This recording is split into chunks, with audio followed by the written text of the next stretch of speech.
jem gati, ha?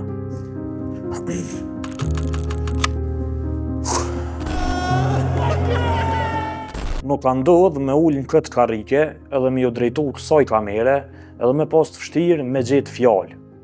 Ju kam drejtu shumë audiencave, njerëzve me halle, institucioneve, ama fjallë ma prej zemre se këto nuk kam pas asnjëherë.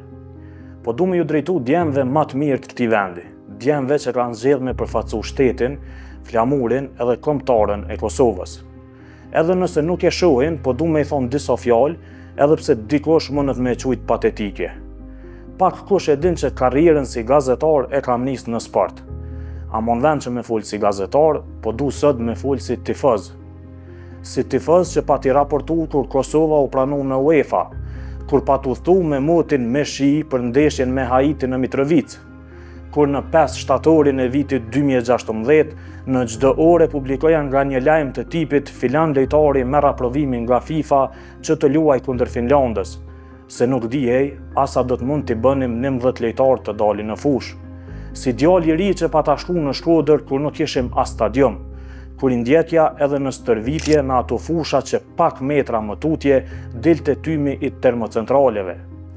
Kur me shku në stadium me panel të Kosovës, ke qenë pak i paragjykum. Kur e shumë kurat të tjerë, që me përmbyll.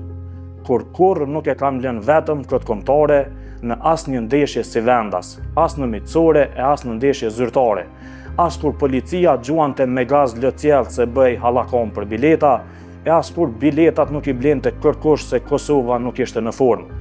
As në barazimin me Andorën e as në fitoren me Azerbejxhanin që na dërgoi krejt afër kampionatit evropian, as në dështimin me Bielorusin kur ma ninte zemra se kjo ditë se e sodit do të vinte. Kosovë, Bielorusi, nëntor 2023. Unë e shikë vetë drejtet në stadion, në shi. Kur t'ja nisu me fitu, jo kallëzoj që shpëjetën për bileta. As në ndeshjen me Suedin ku nuk prisnin fitore, pas asaj që ndodhi me Zvicrën. Ama kemi qëndru, edhe në humbje, edhe kur kemi qenë në fund pusit, edhe sot që jemi 90 minuta larg kampionatit botror. Unë e di që secili prej atyne djemve që kanë me vesh atë fanell e me dal në stadiumin me emrin e të madhit Fadil Vokri, e din çka ndrojmë secili prej nesh në tribuna, secili prej të tjerëve që janë në përsheshe, e secili që ka vendosur me qyr ndeshjen shtëpi. E din se edhe ata ndihen njëjtë. E din që për me ardhur këtu nuk ka qenë lehtë. Familjarët e një pjesë të lojtarëve janë detyruar me dalë jashtë shtetit prej luftës, e ata që i kanë rrit fëmijët këtu kanë sakrifikuar shumë, që ashtu që kanë sakrifikuar shumë gjenerata që prej Lloçit sot po e shohin farën që e kanë mbjell duke lulzu.